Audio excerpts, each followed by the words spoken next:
So, thank you. So, it is my great pleasure to introduce today's speaker, Danielle O'Steen, an art historian and curator based in Philadelphia.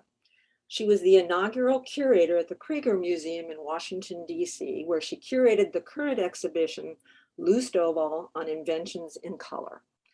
O'Steen has held fellowship positions at the Smithsonian American Art Museum and the Hirshhorn Museum and Sculpture Garden, and worked in the curatorial departments at the Phillips Collection, the National Portrait Gallery, and the Baltimore Museum of Art. She has contributed to publications such as Art in Print, Art Papers, Sculpture, and the Washington Post. She also holds a PhD in art history from the University of Maryland. So join me in welcoming Danielle. Thank you so much. Over to you. Thank you, Beverly. Thank you so much. Okay, I'm going to share screen and see how seamlessly I can do this here. Okay. Well, thank you all for having me. Thank you to Nancy and Beverly for the invitation. And it's really fun to see some familiar, I would say faces, but faces in boxes, and especially some people that have been kind of print gurus for me. Rena and Jennifer Noonan, I see you out there. So I'm really excited to be in this group of just sharp minds and people that have been thinking about prints. And I'm very excited for your questions and thoughts after the talk. So thank you for having me. Okay, so today I'll be sharing my research on Lou Stovall. Just to give you a sense of how the program will go, I'll be giving some somewhat formal remarks, and then, of course, opening up to hopefully lots of questions.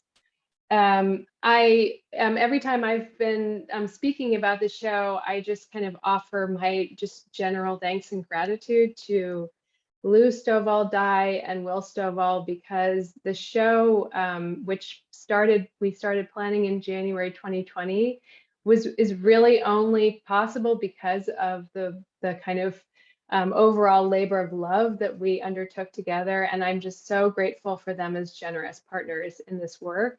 And so I always have to offer that, because it was no small feat for us to get this show on the walls of the Krieger Museum this past month.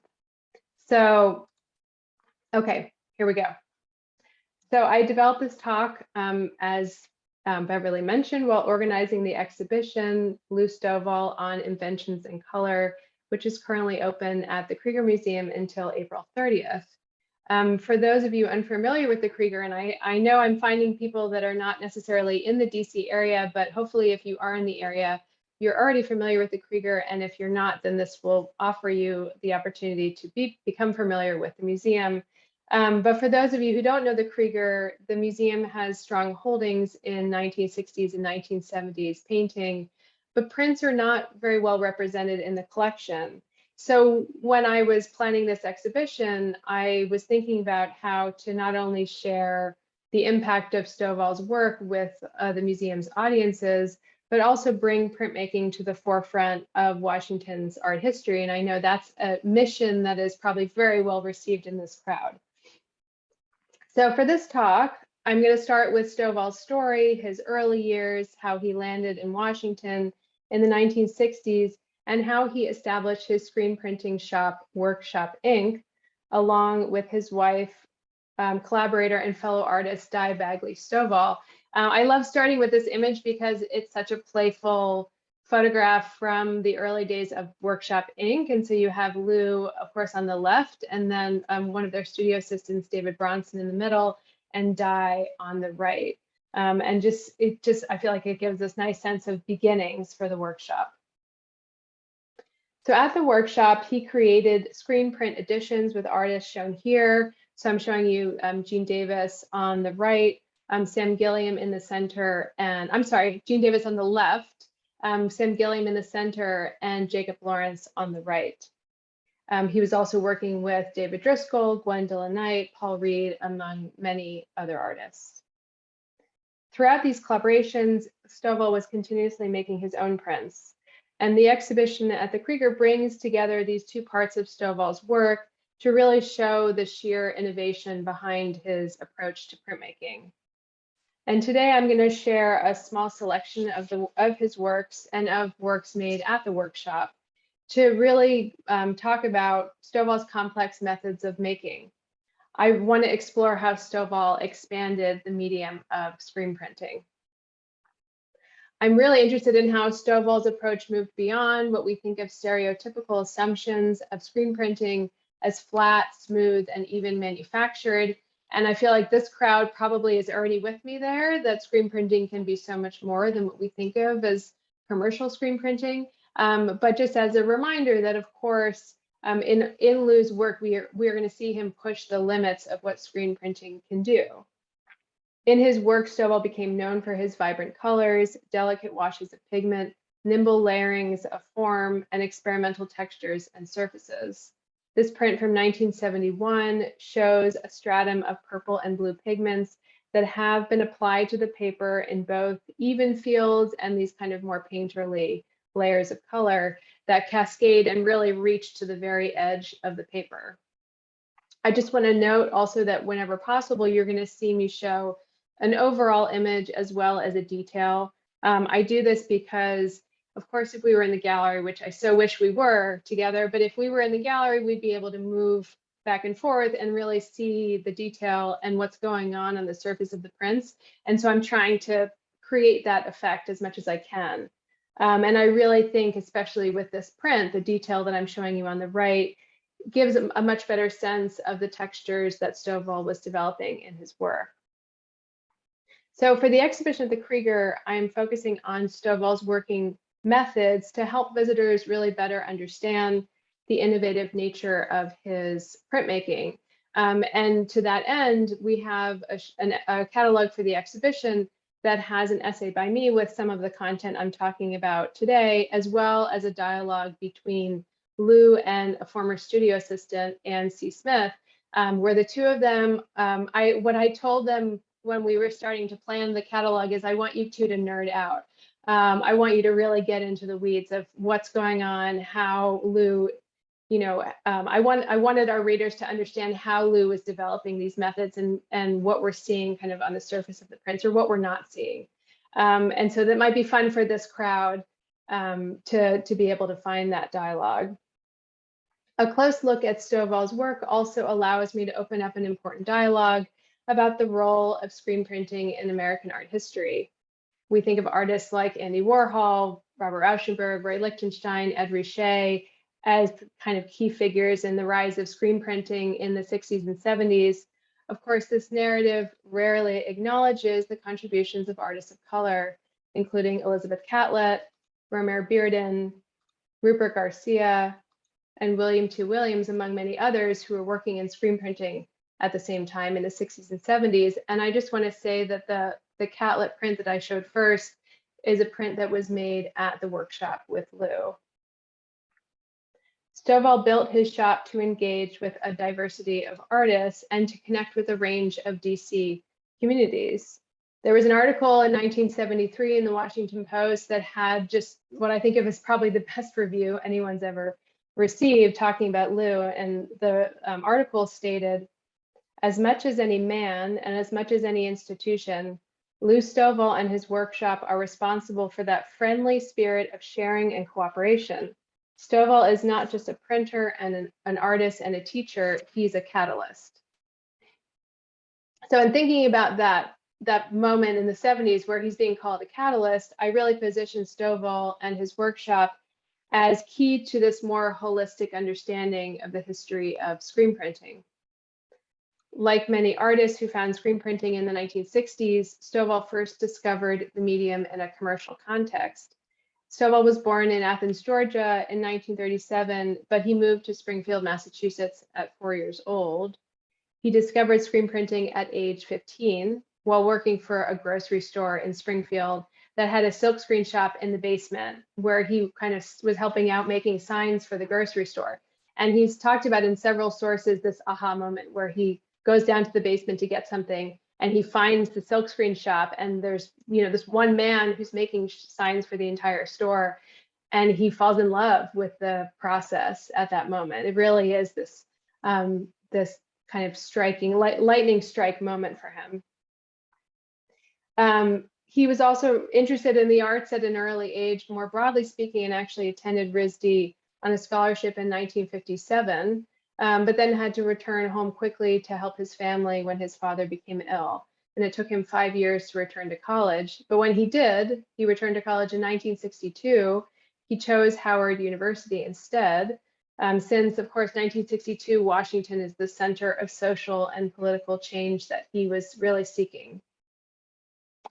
Stovall was greatly impacted by his professors at Howard, including James L. Wells, David Driscoll, Lois Jones, and especially James A. Porter. And I'm showing here an image that I found including with Lou among several of his mentors. While at Howard, he was also working at a sign shop in Silver Spring, Maryland, where the owner was giving him extra supplies to make his own posters. He made signs for civil rights groups, as well as the legendary DC jazz club Bohemian Caverns. Some of you might have seen the show at Hempel recently that included a lot of these posters. And the posters I'm showing here are from 1968 to 1970. So starting at the left, we have a Roberta Flack show at Bohemian Caverns, King Lear at the arena stage in the center, and then a poster for a campaign to end the war in Vietnam on the right. 3 years after graduating from Howard, he opened Workshop Inc., marrying Di Bagley the year before, herself a fellow artist who had come to DC to study at the Corcoran. And I love this image because you have Di at an early moment in the workshop's history working on the print that you then see to the right. So there's nothing better than this marriage of images, I think. So the Stovalls first opened, they opened the first location of the print shop on M Street in DC, and then moved to the Corcoran DuPont Center in 1969. And those, I think many of you are probably familiar a bit with the Corcoran DuPont Center. It was an experimental artist space established by legendary curator Walter Hopps, who was then the Corcoran's director. Hopps put Stovall, then 32 years old, in charge of the 4-story center, which had a wood and metal workshop, classrooms, an exhibition space, and a fully equipped silkscreen studio. And I just want to note that the Phillips Collection recently announced they're actually having a show this summer that focuses on the DuPont Center, which I think will be really wonderful. So in the first year in that space, Stovall produced approximately 150,000 posters, cards, and fine art prints. 150,000. I just have to say it again. After the DuPont Center closed in 1972, the Stovalls found the permanent home for the workshop within a year, a 50-foot-long converted garage behind their house in Cleveland Park in DC, where they still reside today. And I just want to note that, so these are images that I took visiting the studio early on in the show's planning process. There was kind of a, I don't want to say remarkable because it's kind of a horrific moment happened for the workshop during the pandemic. In May 2020, a tree actually fell on the workshop's building, but the Stovalls have been rebuilding it ever since. And I recently saw the new building and it's wonderful. But these photos have now captured kind of a moment of time of the workshop's history. Artist Sam Gilliam wrote this about the workshop. The desire of Lou Stovall to open a printing workshop may have been more important than the Washington Color School and painting. The workshop allowed things to happen beyond printmaking. So while running the workshop, Stovall was taking on numerous assistants, educating school groups, working with government and nonprofit organizations to print materials, and creating opportunities for other artists in the area. There was this almost utopian quality built into the workshop from its very beginning, which is reflected, I think, in many of Stovall's early dreamlike prints. So I'm showing you the kind of first view of the exhibition of the Krieger on the right. So the first work in the show is Little Love from 1971, which is a small 15-inch print, 15-inch tall print that he made while still at the Corcoran DuPont Center. The screen print really shows how Stovall is building his imagery through these complex layers of color, even early on in his career. And so I'm bringing in a detail. A lot of these details are images that I took either in the studio or in the gallery, and kind of a side view, or finding the angle to bring up details. So they're slightly more casual, but I think bring more detail to us. The image depicts a tree-like form swooping upward, evoking movement or even the long hair of a figure. In the image, orange hues are layered with expressive dabs and smears, contrasted by this kind of fine network of lines defining the branches and shaded trunk. The work offers a demonstration of Stovall's early experimental compositions. And it's just, I love this print. So after Little Love, many of the works in the 1970s were quite large in scale. So I'm showing you Spirit from 1971, measures more than 3 feet tall. So we've gone from 15 inches tall to 3 feet tall. In the work, a central tree-shaped sprouts this balloon-like top delineated by pink and blue surfaces that appear almost more sponged and dripped than pressed and flattened. The trunk, detailed with Stovall's signature fine lines, seems to reach up and grasp the globe top. Stovall, in my conversations with him, he recalled that he was teaching himself in this print to make volume and create structure by layering these kind of translucent colors. In these early works, Stovall developed a range of techniques to bring depth and delicacy to his prints. Okay, so this is the moment when I talk about Lou's work that I usually have to prepare people to hear about the technical know-how of screen printing. I'm so excited that I can kind of rush into it without preparing you, because I'm sure most of you, if you don't already know about screen printing or have experience with it yourself, you at least are comfortable with absorbing the more technical side of it. And this was really important in planning the show, to make sure that we had material that was being shared to help people really understand what is going on in these prints. Okay, so I have a diagram to help everyone follow along as well if you're not already familiar with this method. So screen printing, when used in the conventional sense, has certain fundamental components, starting with a fine mesh fabric stretched over a frame. The fabric, traditionally silk, but now most often woven synthetic material, is the foundation. Stovall has always used silk in his work, and so for him, silkscreen and screen printing can be used interchangeably, but of course many artists have moved into more synthetic screen material. The image is created by selectively blocking off areas of the screen through a variety of possible stenciling methods. The printer then pulls a squeegee across the surface of the screen, forcing the ink through the open areas of the mesh to the paper waiting below. Ink only passes through the areas of the weave not blocked by the stencil. Then the deposited layer of pigment is typically smooth and opaque with well-defined contours. An entire image is created by a meticulous building of pigments applied one at a time. So when I say it's typically smooth and opaque, of course, that's in the most traditional sense. So what I'm going to show you is how Lou starts breaking down these kind of boundaries. One of the pieces that we have in the exhibition, which was really fun for me to bring into the show, is this teaching tool that Lou developed for school groups. So he would make these, and then school groups would come to the studio and he'd talk about screen printing, and then he'd actually give it to them to take back to their school. This is one of the books that he actually kept at the studio, but most of them were given away. So this is his color separation sequence. And so you have a tool that shows the development of an image. So of course, the final image is all the way on the bottom right. It's the kind of volumetric leaf. But then what the book does that's so wonderful is that it shows you not only the layer, but then the layers being applied together and showing you how the image is developed. So he's separating those two elements to show you each layer and what's involved in making the overall image. And this is the piece itself in the exhibition, with a great photo of Lou and Di from the early years of the studio above it.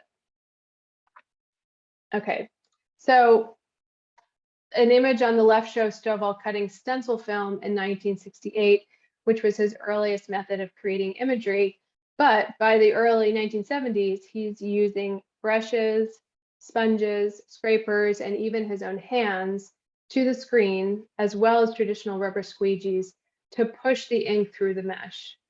He inscribed fine lines using specially designed wooden tools to contrast the large fields of color.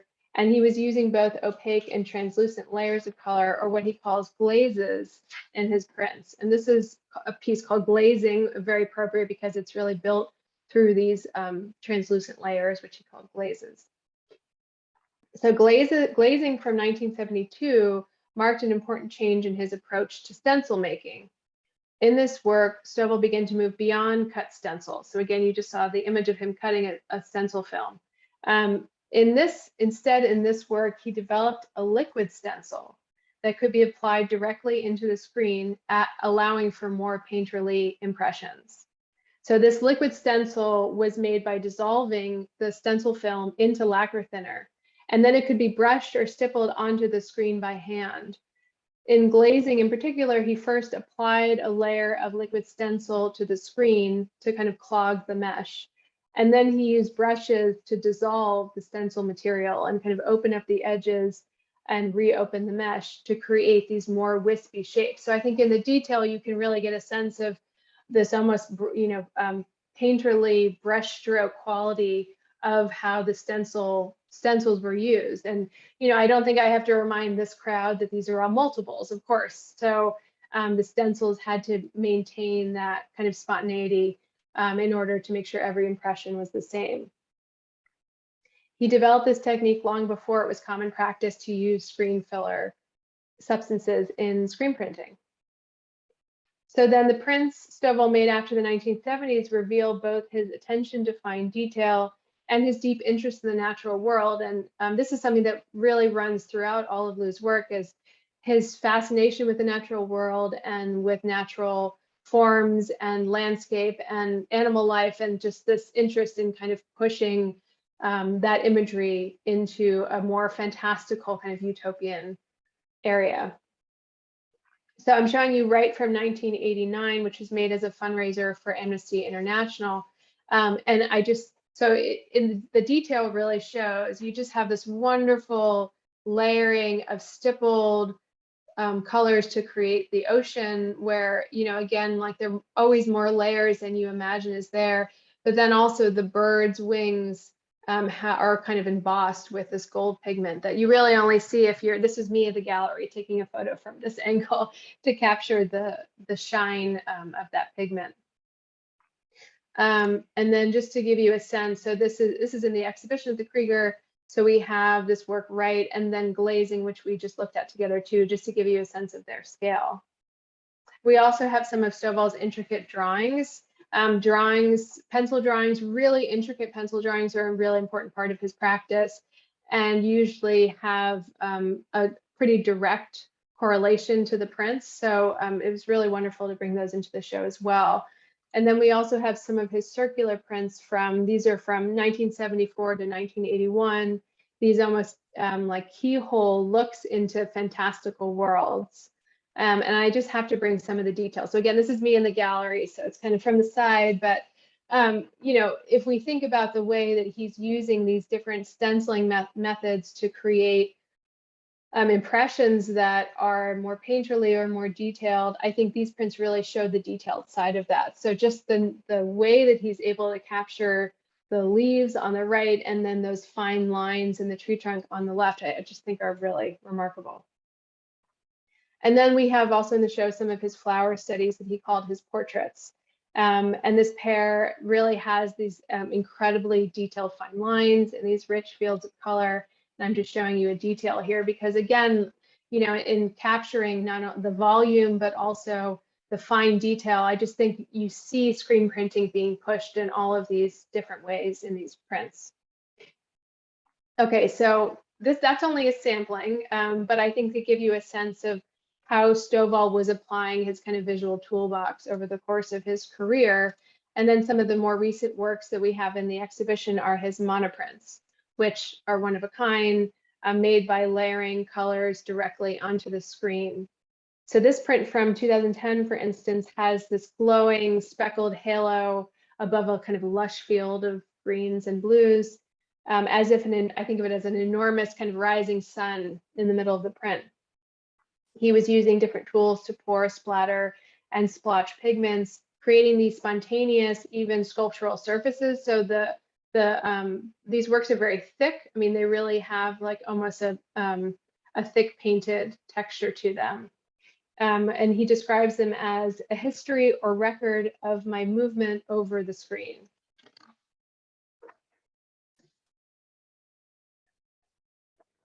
So the exhibition walks through these developments in Stovall's work as a visual primer to understand how he applied these methods in collaborating with other artists at the workshop.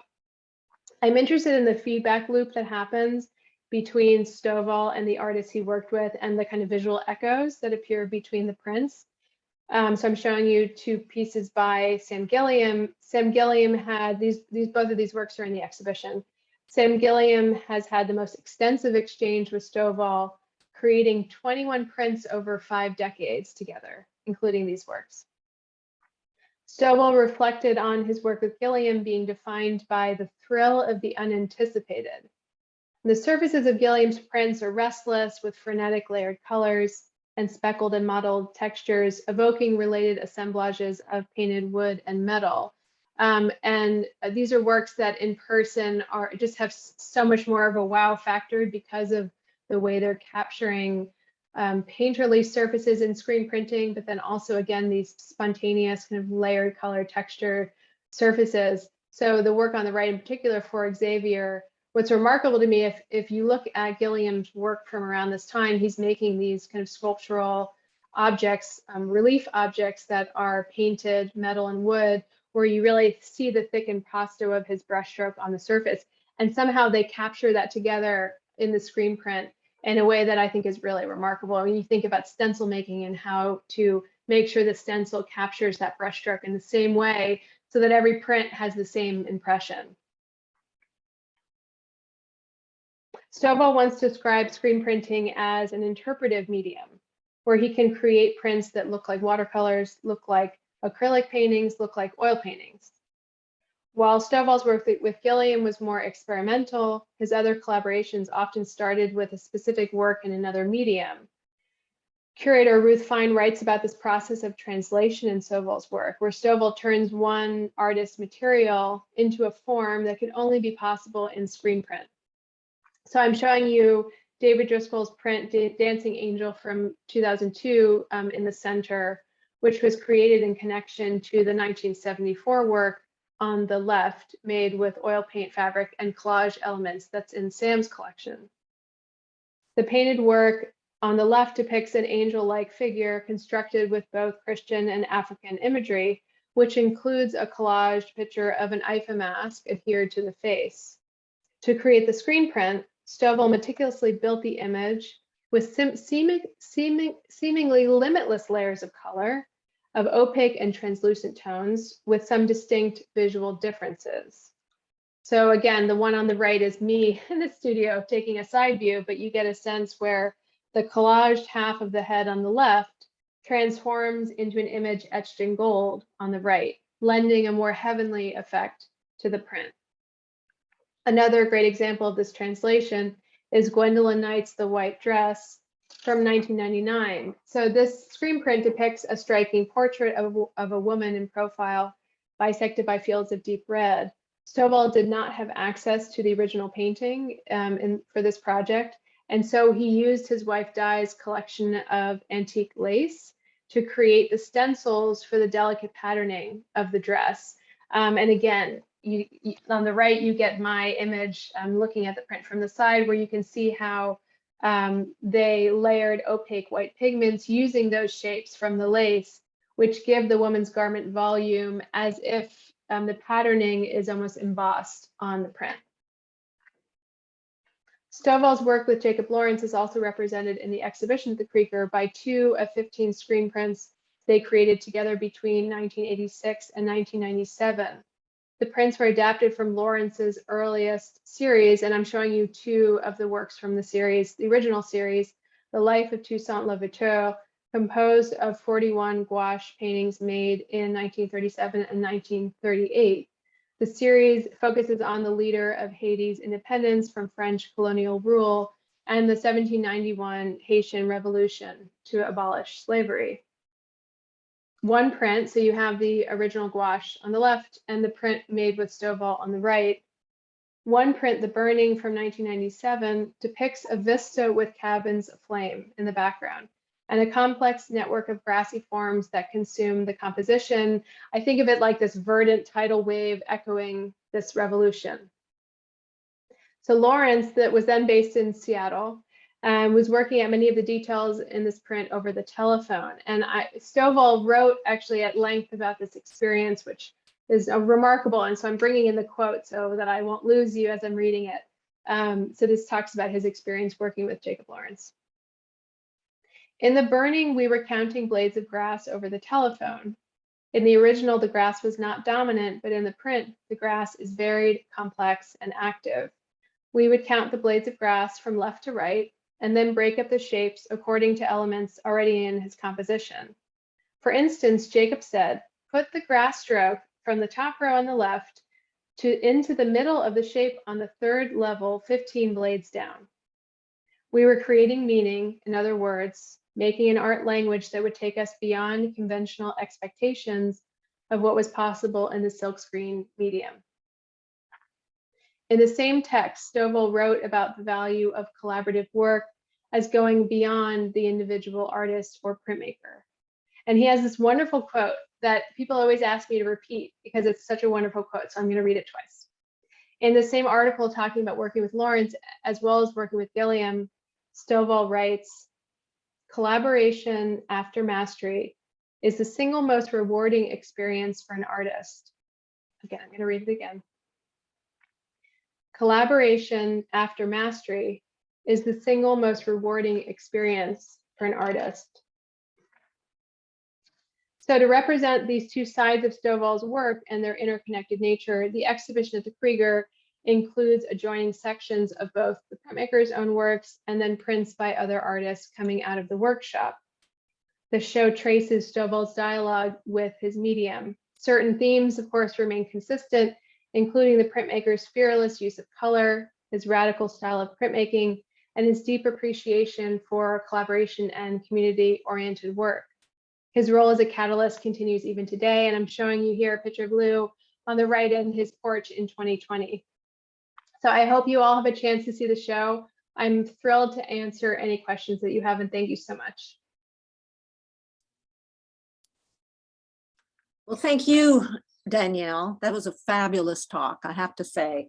And thank you for that very deep dive into silkscreen printing and Lou Stovall's very rich and varied artistic career. You know, you reminded me of what a historic tradition we have in DC of nurturing artistic talent, and so few of us really know about it or take advantage of it until just fairly recently. Suddenly we've gotten kind of an explosion of local talents being profiled by museums, and I think that's terrific, but it's long overdue. So thank you for adding or reminding us once again about Lou.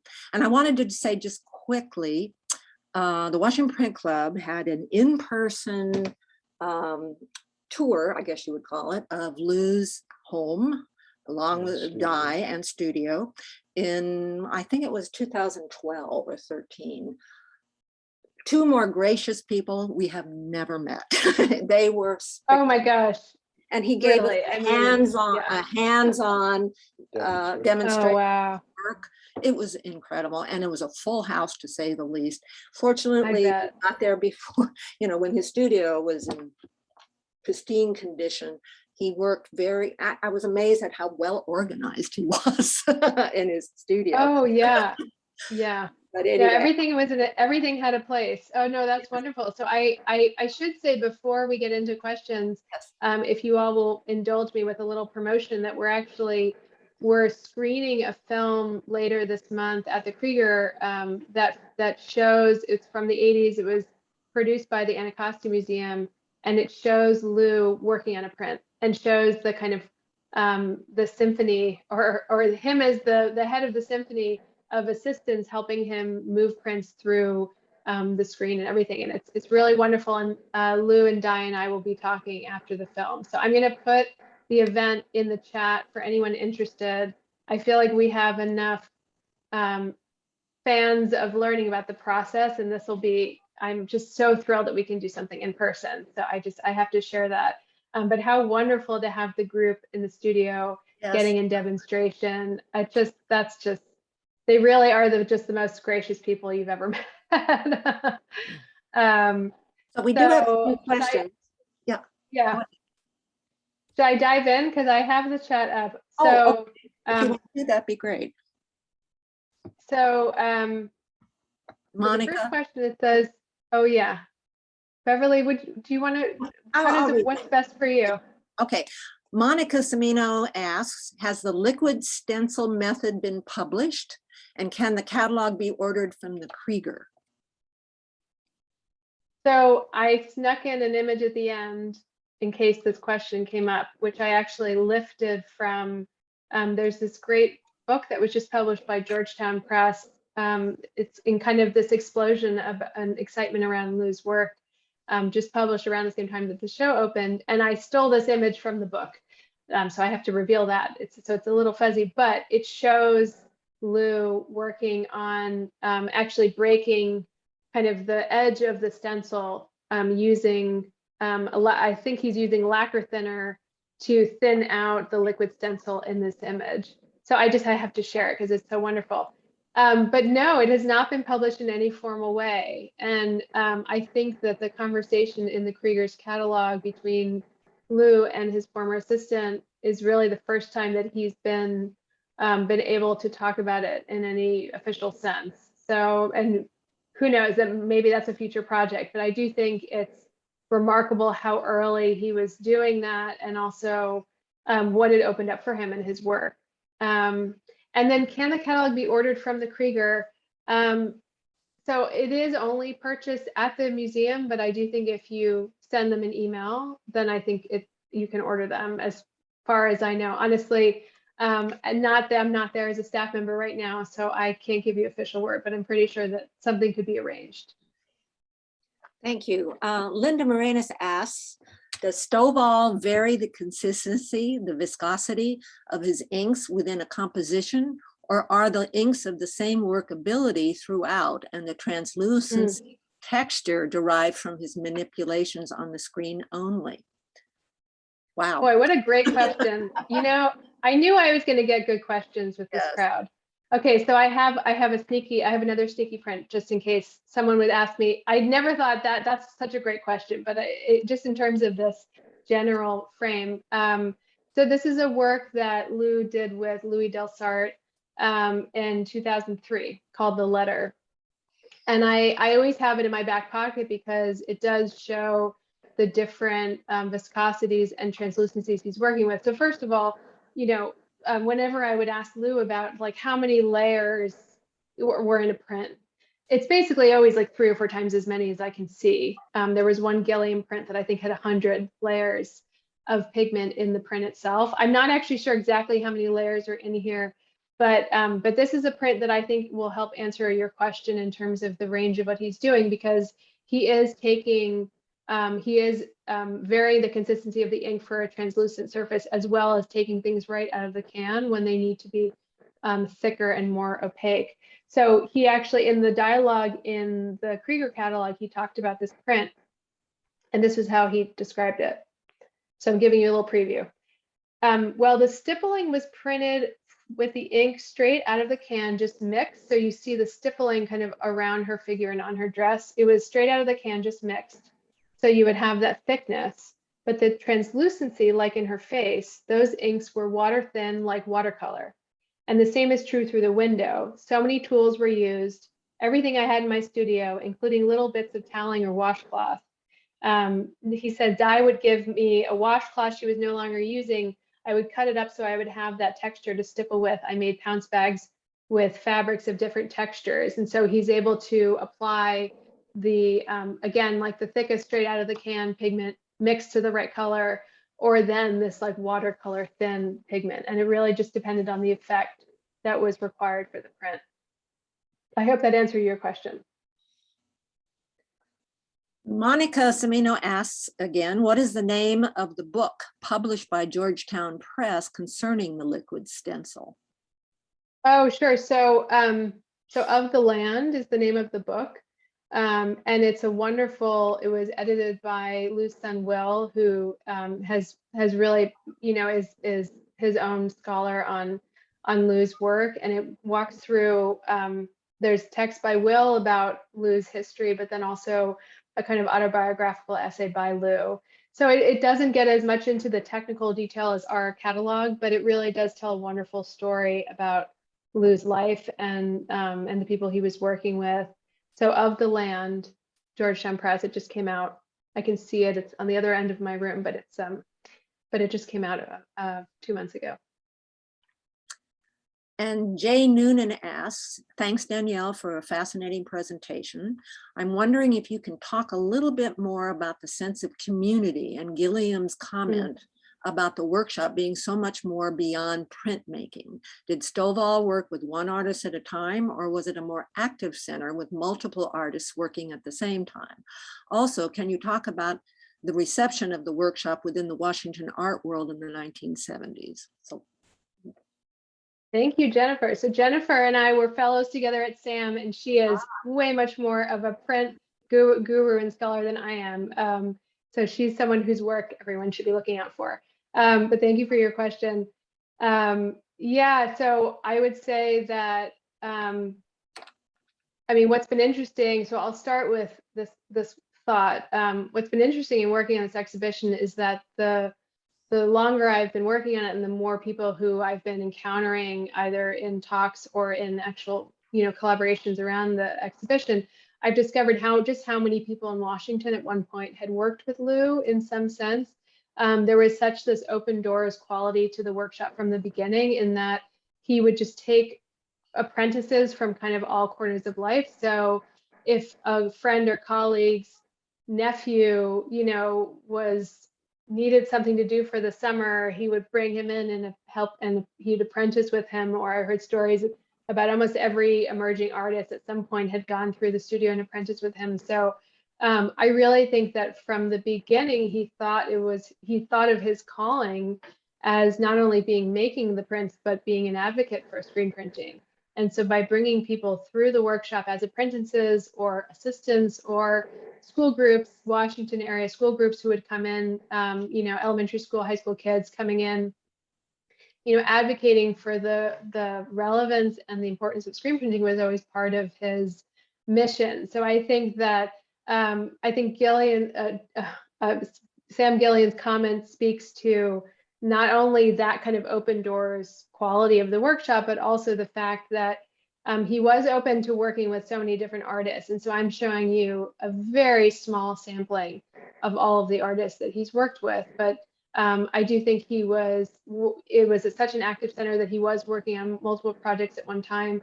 I don't know, for like a project like the Jacob Lawrence, I'd have to ask Lou. I do imagine that was something that he set aside time for, to just work on that, because it was a really substantial project between the two of them. But I do think in general, he was kind of always working with a range of people in terms of emerging artists, but also artists that, maybe didn't have as much of a national name as some of the artists I showed today. But then also, of course, artists who are working with other printmakers too at the same time, like David Driscoll. So, I think the community-oriented nature of the workshop is completely essential, and really started from those early foundations, being at the Corker and DuPont Center and having, like a storefront kind of open doors policy of really allowing anyone to be involved with what they were doing. So thank you for that question. Oh, and I did that answer. So can you talk about the reception of the workshop? The reviews, I read all of these reviews in the Washington Post that were just so positive and glowing. I think that they were just doing so much good through the workshop, that there was this sense of kind of being in awe of all the ways that Lou was invested in the Washington art scene and supporting it. And so as far as I can tell from a historical perspective, it was really positive, and also kind of shows in the many collections that he's represented in. He's represented in the National Gallery's collection.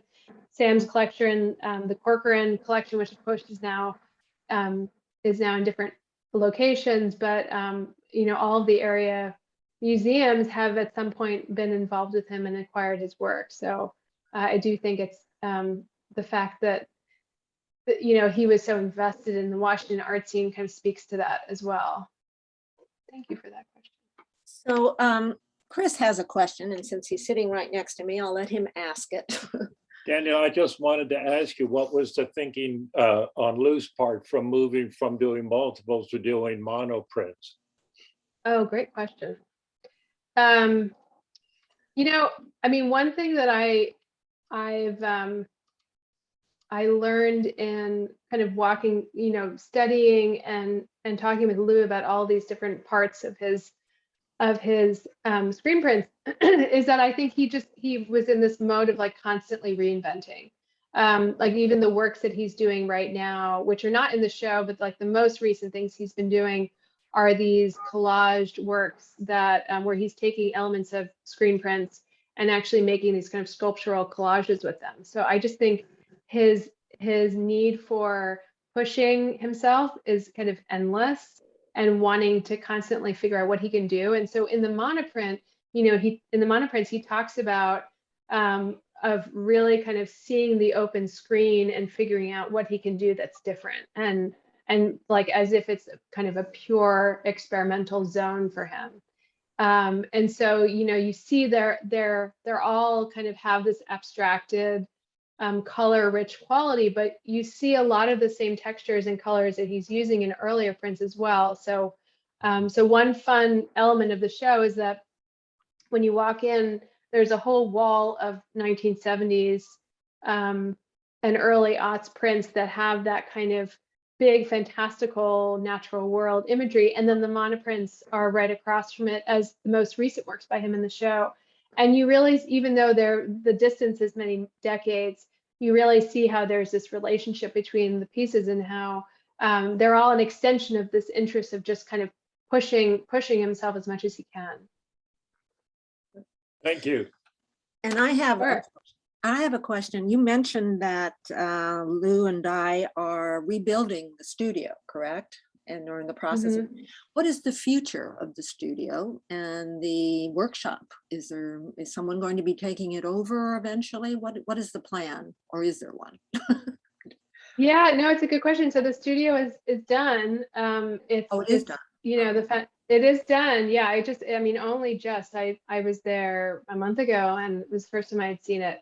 The studio it's in a new phase of life, I think, in terms of the workshop's existence, because Lou is really focused on his own work at this point. He's not creating print editions with other artists. And so the studio is functioning as an active studio still, but then also a repository for the collection of the workshop, which is really vast.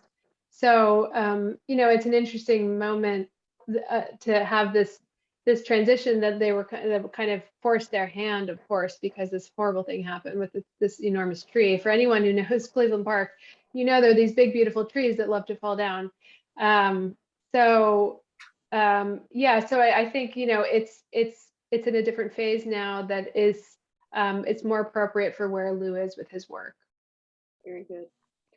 Well, we have lots of accolades in the chat box, but no more questions. So I want to thank, if anyone has a question, please say so now. No. Okay, thank you very much. This was fabulous. Thank you all. Thank you enough for doing this for us. So goodbye, everyone. Thank you, for Danielle. joining us. Thank you. Thank you.